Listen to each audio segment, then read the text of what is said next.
Fala galera, tudo beleza? Eu sou o professor Gustavo, estou aqui com meu amigo professor Marcelo e nós juntos hoje vamos fazer o nosso segundo vídeo em paralelo ao nosso curso de História da África.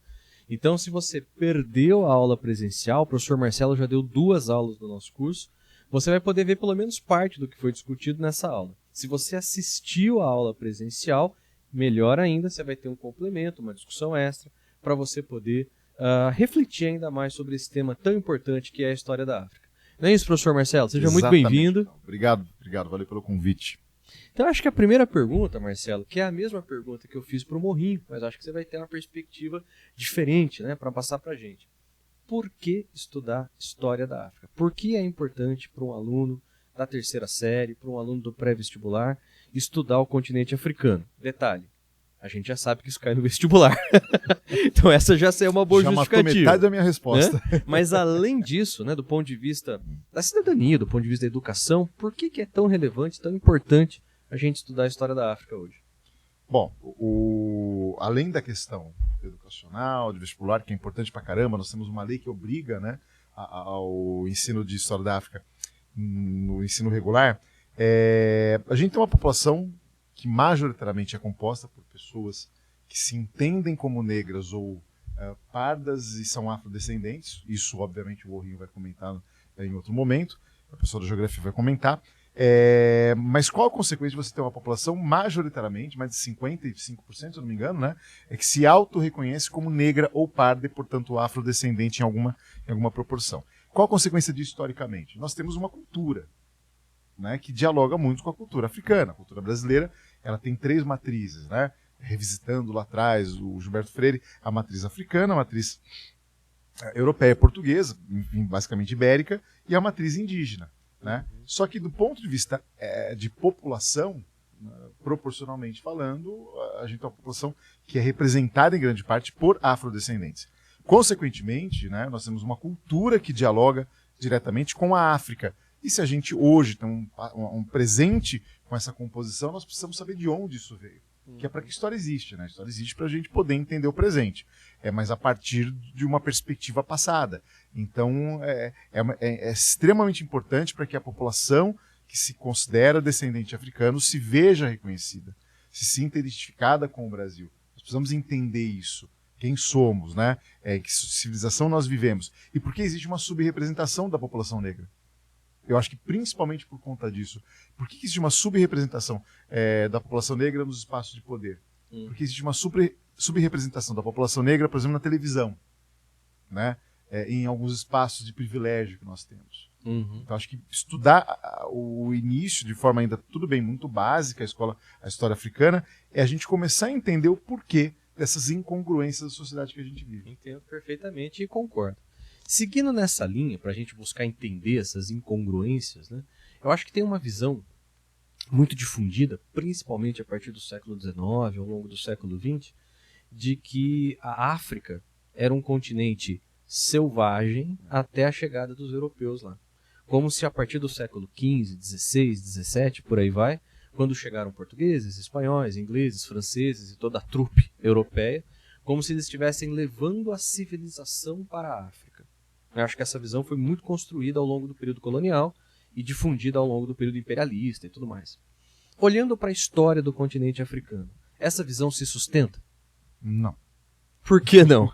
Ela não se sustenta em 20 minutos de análise historiográfica séria, você consegue derrubar esse discurso. Porque é uma narrativa, na verdade, né, Gustavo? É uma narrativa. Bom, primeiro porque a África é o berço da civilização. Do ponto de vista biológico, o Homo sapiens ele nasce no continente africano e dali ele se expande, né? Ele se difunde essa espécie para outros continentes. Então, primeiro, né, vamos lá, nós somos originários do continente africano enquanto espécie, primeiro ponto. E as primeiras civilizações nascem no eixo ali do chamado crescente fértil, né? Entre a Mesopotâmia e o Egito. Então, você vai ter... O Egito é uma civilização extremamente antiga. Os primeiros momentos ali de formação de grupos humanos vivendo em sociedades mais complexas, por volta ali de 2.500 a 3.000 a.C. Ou seja, há 4.000 anos. Quase 5.000 anos antes de hoje. E você tem ali civilizações complexas que tiveram que desenvolver trabalho coletivo, né? Desenvolveram diques, canais, grandes obras, como, por exemplo, não só as pirâmides, mas templos gigantescos, né? O que indica o seguinte: não foram os astronautas, não foram os ETs. Os ETs que construíram as pirâmides, nem aqueles palácios maravilhosos. Foram homens. Agora, como que uma civilização constrói tudo isso? É a partir de uma construção complexa de conhecimento, de habilidade e principalmente de trabalho, da organização de uma sociedade em prol desse tipo de obra, né? Por exemplo, você não cava um canal fluvial para levar água para uma plantação a 30 quilômetros do Nilo com pouca gente. Tem que haver ali uma coesão social a partir de uma liderança, que são os primeiros faraós, né? Que vão impor a grande parte dessa população a servidão coletiva, que vai acabar mobilizando essa mão de obra. Outra coisa, o faraó é um deus, então nós temos que construir uma morada decente final para alguns desses deuses, né? Ainda que sejam faraós de menor expressão, mas Quéops, Quéfren e Miquerinos sobrevivem ao tempo com o nome das pirâmides. Então é uma civilização muito complexa, que deixou para nós conhecimento sobre medicina muito avançado, sobre matemática também. E você vê, uma civilização que, na construção histórica do século XX, ela parece ser meio que quase europeia. E não é, né? E não é, ela é uma civilização africana. Boa parte das dinastias egípcias são negras, né, são negroides. Só as últimas dinastias são mais brancas, por conta da presença dos gregos, principalmente os Ptolomeus. Né? Outra coisa, paralelamente ao Império Egípcio Antigo, surge o quê? O Reino de Kush. Mais ali ao sul, que é um reino negroide. Tão importante quanto o Império Egípcio. Então, assim, no século XIX se criou esse mito, essa narrativa de que, olha, os europeus, ao dominarem o continente africano, e 98% do continente caiu em algum momento sob domínio europeu, o continente africano ele precisava disso. Era um favor, era um bem que os europeus faziam em levar a civilização onde ela não poderia desenvolver-se por si mesma. É a mesma coisa que falar que a gente aqui de Ribeirão Preto está levando um balde de água salgada para o oceano, jogando, estamos levando água para o mar. Não, a civilização já existia ali. A mesma coisa em relação à China, em relação à Índia, que são regiões de colonização, de civilização muito mais antigas do que a europeia. A Europa, quando essas civilizações aparecem, nem existe enquanto identidade cultural, identidade histórica. Ela era a periferia da periferia do mundo. Né? Então, essa é uma construção que não se sustenta. Historicamente falando, não dá para sustentar essa ideia. Até porque quando a gente estuda Antiguidade Clássica, o nome Antiguidade Clássica, nos vem à cabeça Grécia e Roma. E a gente pode ter a falsa impressão de que tudo começou na Grécia, tudo começou em Roma, que não tinha nada anterior a isso. E os próprios gregos, não podem ser, os gregos antigos, não podem ser chamados exatamente de europeus. Né? Não. Essa identidade europeia só existe na Idade Média, com Carlos Magno, com os francos. Você citou Grécia e Roma, é interessante assim. Por exemplo, com quem que os gregos aprenderam matemática, aprenderam astronomia, de quem que os gregos copiaram muitos mitos, com quem que os gregos aprenderam história? Com os egípcios. Com os egípcios. O Heródoto ele visitou o Egito e ele que fala a frase, né? O Egito é uma dádiva do Nilo. Estudando algumas técnicas ali com os egípcios. A matemática, a própria geometria, também, de certa forma, é uma herança. Né? A medicina é uma herança egípcia também. Os conhecimentos, enfim, médicos, sem aprofundar muito, né? Mas, enfim, é uma herança egípcia também. Então, o Egito, Roma dominou toda a região norte da África. Então, o Império Romano é um império também africano. Asiático, não se fala muito sobre isso, e europeu apenas do ponto de vista geográfico. Né? Mas não havia uma identidade europeia. O que a gente chama de romano da antiguidade não tem nada a ver com o italiano de hoje em dia. Sim. Nada a ver. Etnicamente, linguisticamente, lembra por conta do latim, mas assim, você tem uma outra civilização com uma outra etnia, com um outro povo, com uma outra cultura. Então não dá pra gente deixar de desconstruir como historiadores, né? A gente não pode deixar de desconstruir esse discurso de que, olha, a Europa é apogeu. Aliás, é um discurso velho hoje, né? Porque a Europa já não é o centro do mundo. A Ásia, o eixo do Pacífico está muito mais importante do ponto de vista econômico e até político, de certa forma, do que o eixo europeu. A gente está vivendo uma nova mudança de paradigma de rota, né? As novas rotas da seda são muito mais importantes do que a rota do Atlântico, por exemplo. Então a gente pode dizer, me corrija se eu estiver errado, que os europeus medievais e modernos se apropriaram da Grécia. Se apropriaram da própria Roma. né?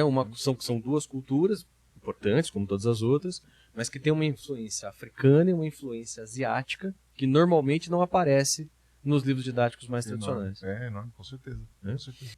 Então, Marcelo, você tem um mapa aqui que você usou na sua aula presencial, que eu acho que é bastante interessante da gente comentar nesse momento, né? Esse mapa, o que mostra esse mapa? Comenta aí pra gente. Olha, esse mapa aqui é um mapa meio diacrônico, né? Porque ele mostra assim, as regiões coloridas são regiões onde surgiram ao longo da história, desde o Egito Antigo até o século XV, XVI, os principais reinos e as principais civilizações africanas, né? Então você tem uma grande concentração onde? No norte da África, em contato direto com o mundo mediterrâneo e, obviamente, né, com Grécia e Roma, esse contato mas lembrando, né, quando a Grécia se forma, Egito e a Fenícia eram civilizações que estavam no seu apogeu. E a Grécia ela vai beber muito na fonte, tanto egípcia quanto fenícia, para diversos assuntos. Assuntos que a gente trata em sala de aula normalmente. E também é interessante a grande concentração de civilizações mais bem, digamos assim, mais complexas, digamos, na região do sul do Saara, que é a região do Sahel, onde você tem a transição entre a savana, né, e o deserto. Então ali tem fontes de água, tem minas de ouro, minas de prata, minas de sal, principalmente, ao longo do Vale do Rio Níger, que permitiram a concentração humana ali. Então, isso aqui são civilizações que surgiram antes da chegada dos europeus. Antes do século XVII, XVIII. Isso mostra que havia vários impérios muito complexos, bem desenvolvidos, que surgem independentemente da presença europeia no continente africano. De novo aquela conversa, né, que vem lá do imperialismo do século XIX, do começo do século XX. A Europa foi levar a civilização. Não, eles apagaram a história africana. É isso que é importante a gente entender, né? Depois você vai abordar em outros podcasts a história da escravidão no Brasil. Nós tivemos imperadores africanos que viajaram para o Brasil para reconhecer, né? Houve presentes entre reinos africanos que vendiam muitos escravizados para cá. E isso tudo mostra o quê? Olha, você tem uma complexidade política, econômica, social, cultural na África que normalmente é escondida sob o grande nome, africanos. Exatamente. Como se a África fosse um continente sem divisões políticas, étnicas, culturais. Eu acho que esse é um outro grande mito que se construiu, Sim. principalmente ao longo do período da escravidão. Sim. Que normalmente a gente trata os escravizados, os negros, os africanos. Às vezes aparece até nas aulas do Brasil, nos livros didáticos, ali, bantus e sudaneses, uma divisãozinha mínima ali. Então dá a impressão que existe uma certa unidade. Isso não é verdade. Né? Claro que não. Imagina um continente desse tamanho, só vai ter 2 ou 3 povos. Inclusive tem um outro mapa que você mostrou aqui na aula que é muito interessante. Né? Esse mapa aqui ele foi construído por um antropólogo britânico chamado George Murdoch, em 59. Esse mapa daqui, o de lá ele foi editado, né? Mas o mapa da esquerda ele mostra a divisão. São mais se eu não me engano, são mais de 500 etnias e grupos linguísticos diferentes. Caramba. Então olha isso, né? E o mapa da direita é interessante porque as linhas em vermelho são as linhas mais ou menos dos países independentes, né, pós Segunda Guerra Mundial. Então, no mesmo país independente, país independente, uma ex-colônia, você tem diversas etnias. Olha, por exemplo, o Congo belga, né? O Congo, por exemplo, você tem pelo menos 40, 50 etnias diferentes ali. E cada uma com a própria realidade étnico-linguística, com costumes muito diferentes. E detalhe, com características físicas diferentes. Porque a gente no Brasil está acostumado a olhar para os africanos e falar, não, é tudo africano. Né? É uma herança da escravidão, a gente despersonalizou, a gente descaracterizou essa população. Que é uma forma de dominação também. Tirou a característica cultural diferenciadora deles. E eles têm essas diferenças. É interessante que na história do Brasil nós já tivemos estudos qual é o tipo de africano que veio para cá, né? Por formar da cabeça, tudo bem, tem a ver com o racismo do final do século XIX. Mas houve estudos, hoje a gente jogou na vala comum. São todos africanos, afrodescendentes, e não importa muito de onde vieram. Isso para a história é importante. É entender que é uma complexidade étnica, histórica, cultural no continente africano e de onde veio essa descaracterização, né? Desse momento da escravidão. E uma coisa que eu vou falar, inclusive, quando chegar a minha vez na aula presencial do curso, né, vai ter uma a importância, por exemplo, das tecnologias que vieram do continente africano. Até caiu uma questão do simulado, né? Criou uma questão do simulado, que tinha uma questão na prova de história, que era a questão interdisciplinar ali um pouco com a química, falando sobre técnicas de fundição importantes, né? E várias outras tecnologias importantes que vieram da África para a América, da África para a Europa. Então, quanto que os portugueses também aprenderam com o contato com os africanos, que é uma coisa que aparece muito pouco, né? É todo contato de via dupla, né? Os europeus aprenderam, os portugueses aprenderam muita coisa com os africanos. E, obviamente, também impuseram muitas questões culturais com eles. É que o imperialismo, essa questão cultural e racial acaba sendo mais forte também. Mas aí, eu acho que a gente já resvala nos temas do nosso próximo programa, Exatamente. de próximos programas, beleza? Pessoal, então, muito obrigado. Qualquer dúvida, deixa aí o comentário, né? A gente vai procurar responder, vai procurar dialogar com vocês. E, lógico, que você pode também nos procurar aqui diretamente na escola, tá joia? Marcelão, muito obrigado. Até o nosso próximo programa. Valeu, pessoal. Até mais. Pessoal, valeu.